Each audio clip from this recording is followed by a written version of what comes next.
जब मुनि अष्टावक्र राजा जनक से उनके आत्मज्ञान की पुष्टि करने के लिए प्रश्न पूछते हैं, तब राजा जनक उत्तर देते हैं। वे कहते हैं, हंता आत्मज्ञस्य धीरस्य खेलतो भोग लीलया नहि संसार वाही कैर मूढ़ैः सह समानतः।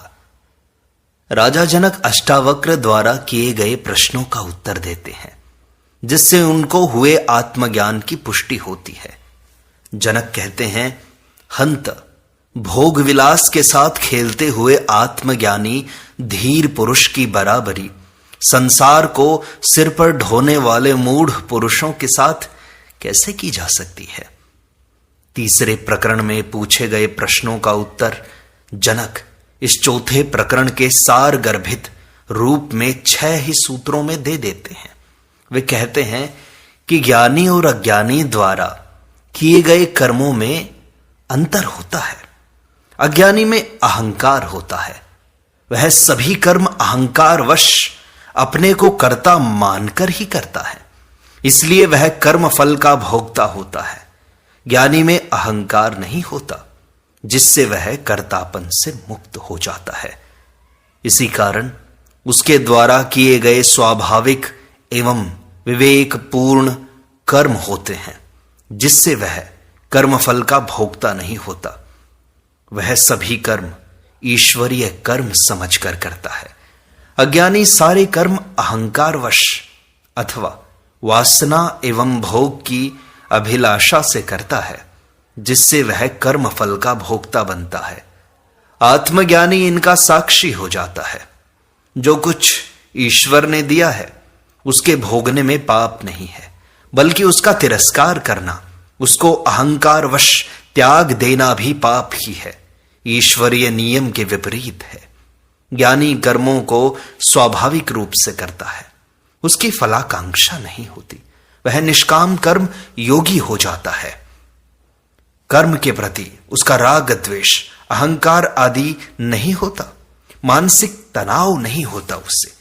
ऐसी कर्म की कुशलता को वह प्राप्त कर लेता है। जबकि अज्ञानी के कर्म अहंकारवश किए जाते हैं, कर्तापन मौजूद रहता है, ईर्षा द्वेष रहता है, मानसिक तनाव रहता है।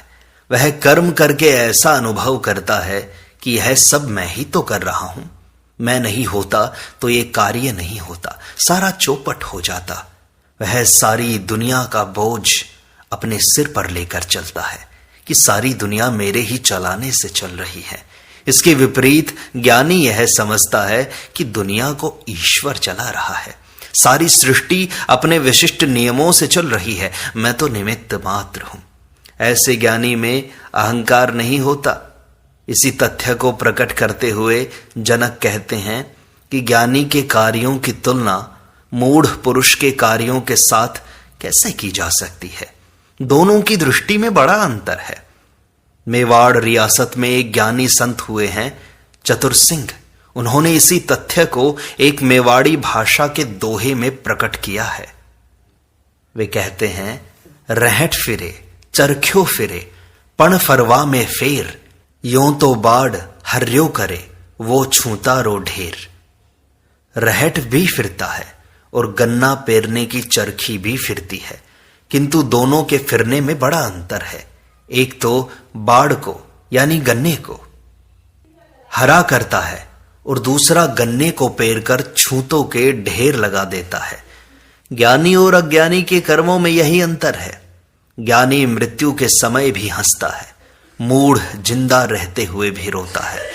ज्ञानी के पास सब कुछ नहीं होते हुए भी आनंदित रहता है, अज्ञानी के पास सब कुछ होते हुए भी दुखी चिंतित रहता है। ज्ञानी कर्म को भी खेल समझता है, अज्ञानी खेल को भी कर्म समझता है। ज्ञानी संसार को भी नाटकवत स्वप्नवत समझता है, किंतु अज्ञानी नाटक एवं स्वप्न को भी वास्तविकता समझता है। ज्ञानी व अज्ञानी के कर्मों में समानता होते हुए भी दृष्टि में बड़ा अंतर होता है। जनक इसी की अनुभूति का वर्णन कर रहे हैं। वे कहते हैं, यत् पदम प्रेप सवो दीना शक्राद्याः सर्वदेवताः अहो तत्र स्थितो योगी न हर्षम उपगच्छति। जिस पद की इच्छा करते हुए इंद्र आदि संपूर्ण देवता दीन हो रहे हैं, उस पर स्थित हुआ भी योगी हर्ष को प्राप्त नहीं होता। यही तो आश्चर्य है। इस सूत्र में राजा जनक कहते हैं कि ज्ञानी और अज्ञानी दोनों कर्म तो करते हैं, किंतु अज्ञानी उन कर्मों के फल की आकांक्षा करता है, चिंता करता है, जिससे वह लाभ हानि सुख दुख हर्ष विषाद आदि से प्रभावित होता है।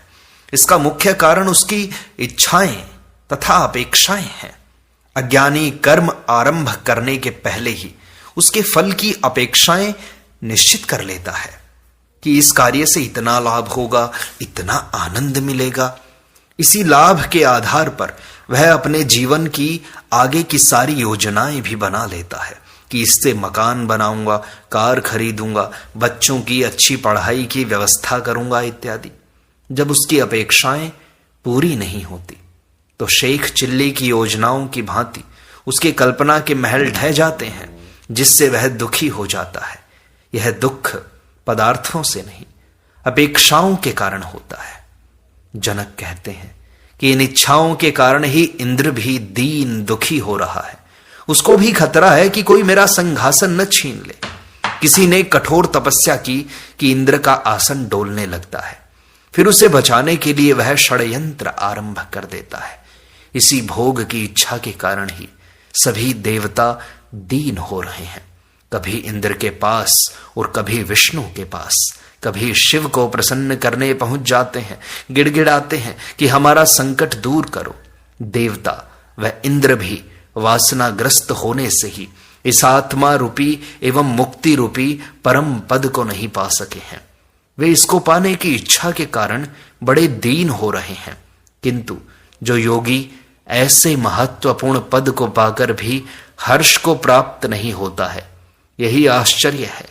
यानी मैं उस पद को प्राप्त करके भी हर्षित नहीं हूं, क्योंकि द्वंद्व से ही पार हो गया हूं। द्वंद्वातीत स्थिति ही मुक्ति है। मैं अब प्राप्त और अप्राप्त में समभाव से स्थित हूं। मैं नित्य एवं शाश्वत आत्म पद पर स्थित हूं। दीन वह नहीं है जिसके पास कुछ नहीं है, बल्कि वह है जो निरंतर अधिक की इच्छा करता है। इच्छाएं मात्र दीनता का कारण है। जनक आगे कहते हैं, तद्ज्ञस्य पुण्य पापाभ्याम स्पर्शो हि अंतर न जायते, न ही आकाशस्य धूमेन दृश्यमानापि संगति। उस पद को जानने वाले के अंतःकरण का स्पर्श वैसे ही पुण्य और पाप के साथ नहीं होता, जैसे आकाश का संबंध भासता हुआ भी धुएं के साथ नहीं होता। अंतःकरण का दोहरा कार्य है। जब यह शरीर मन बुद्धि इंद्रियों के साथ होकर इच्छाओं एवं वासनाओं से ग्रस्त होता है तो यह पुण्य पाप का भागी होता है, किंतु यह शुद्ध होने पर आत्मा का अनुभव करता है। तब यह विकार रहित होने से पाप पुण्य का भागी नहीं होता। ये पाप पुण्य के भाव उसका स्पर्श भी नहीं कर पाते। पाप पुण्य एक धारणा मात्र है। यह कृत्य में नहीं, भावना में है। यह शरीर कृत नहीं, मानसिक है, जिसका प्रभाव अहंकार के कारण होता है। जब चित्त वृत्ति अहंकार रहित हो जाती है तब अंतःकरण शुद्ध हो जाता है।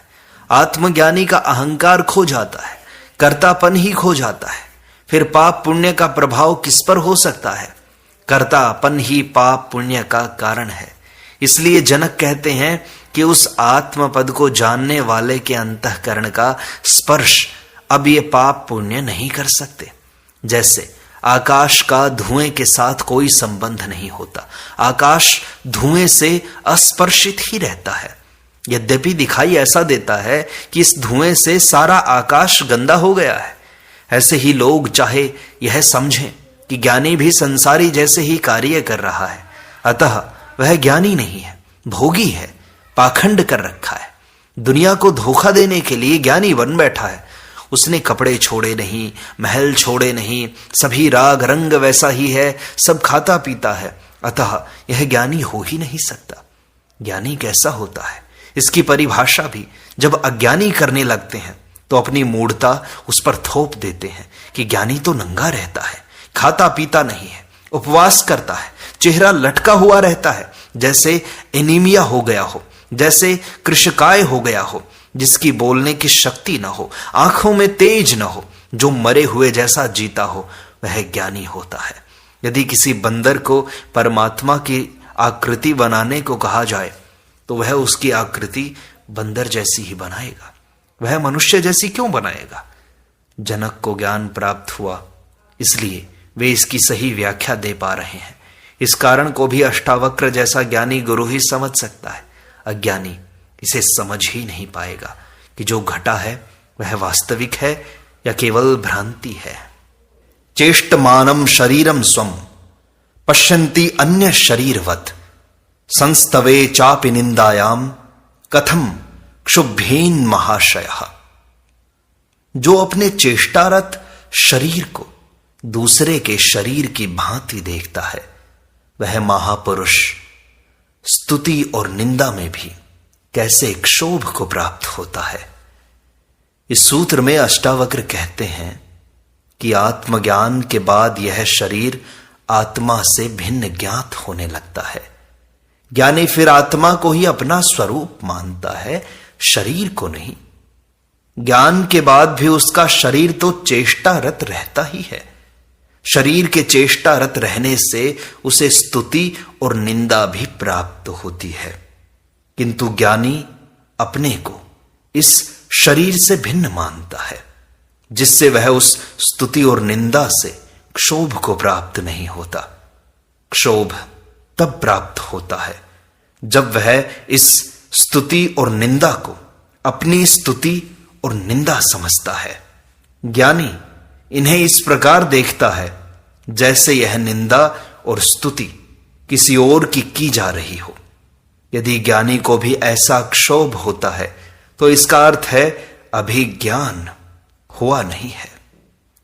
अष्टावक्र आगे कहते हैं, माया मात्रम मिदम विश्वम पश्यन् विगत कौतुकः अपि सन्निहिते मृत्यौ कथम त्रस्यति धीर धीहि। जो इस विश्व को माया मात्र देखता है और जो आश्चर्य को पार कर गया है, वह धीर पुरुष मृत्यु के आने पर भी क्यों भयभीत होता है। अष्टावक्र जनक से यह भी जानना चाहते हैं कि वह मृत्यु से भयभीत तो नहीं है। वे कहते हैं कि अज्ञानी के लिए तो संसार ही सत्य है, वह इसी में रहता है, खाता है, पीता है, हंसता है, खेलता है और बड़ा होता है, अपना विकास करता है।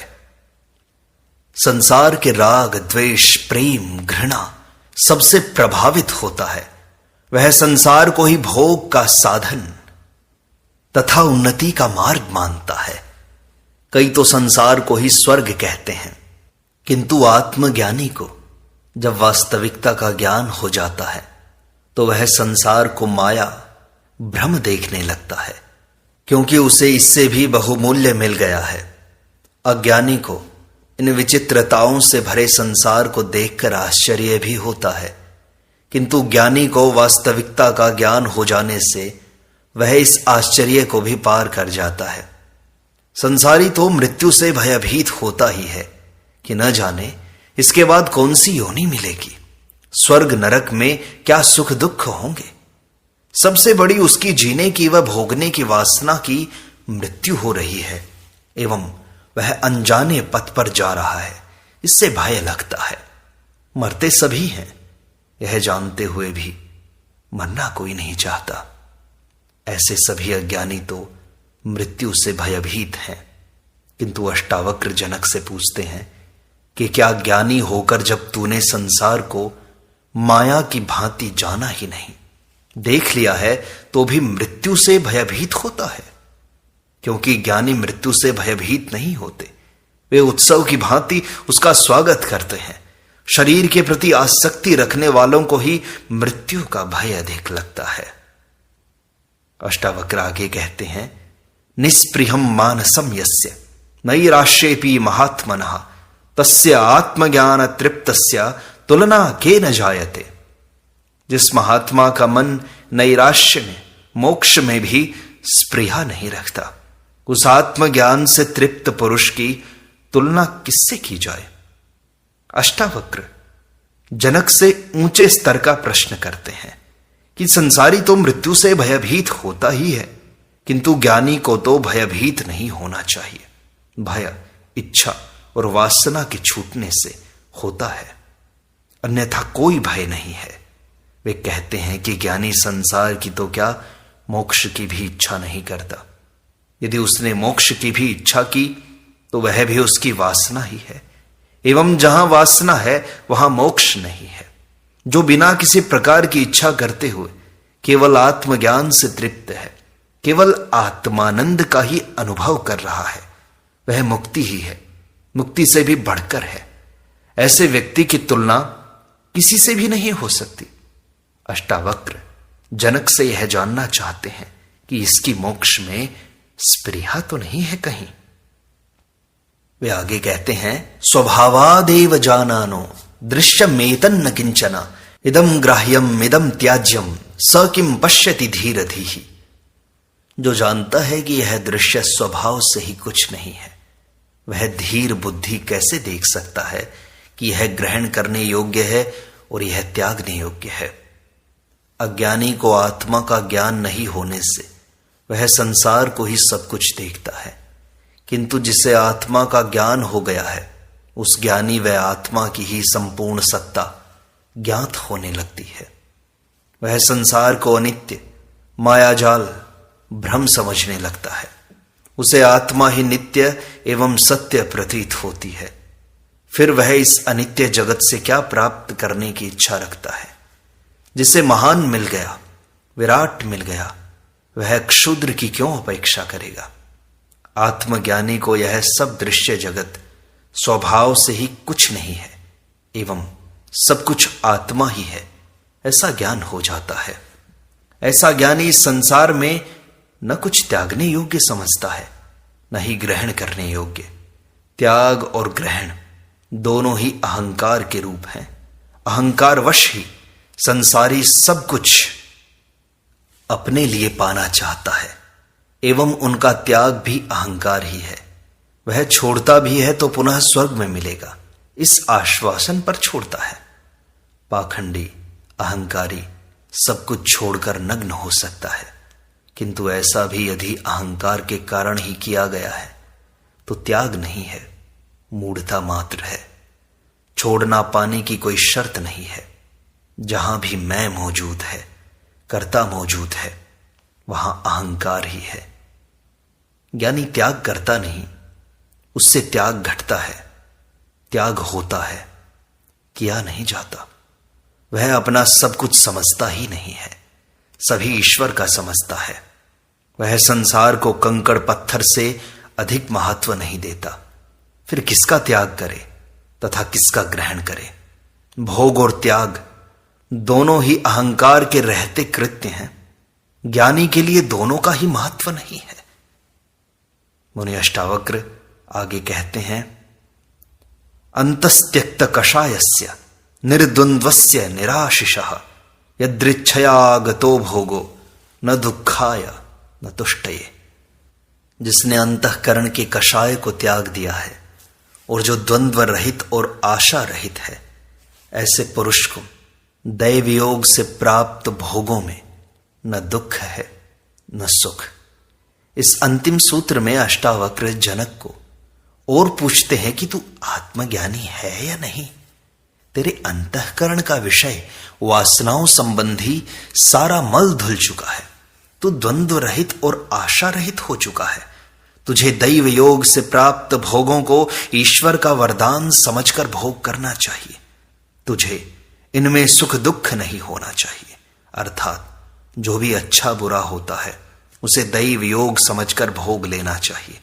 यदि ऐसी प्रतिक्रिया होती है तो इसका अर्थ है अभी मन जीवित है, आत्मज्ञान नहीं हुआ है। ज्ञानी वही है जो स्वविवेक से जीता है। क्या अच्छा है, क्या बुरा, क्या ग्रहण है, क्या त्याग है, इसका निर्णय स्वविवेक से ही करता है। वह सांसारिक नियमों, रूढ़ियों, मर्यादाओं से प्रभावित नहीं होता। अष्टावक्र इन 14 सूत्रों के द्वारा जनक के आत्मज्ञान की परीक्षा कर रहे हैं।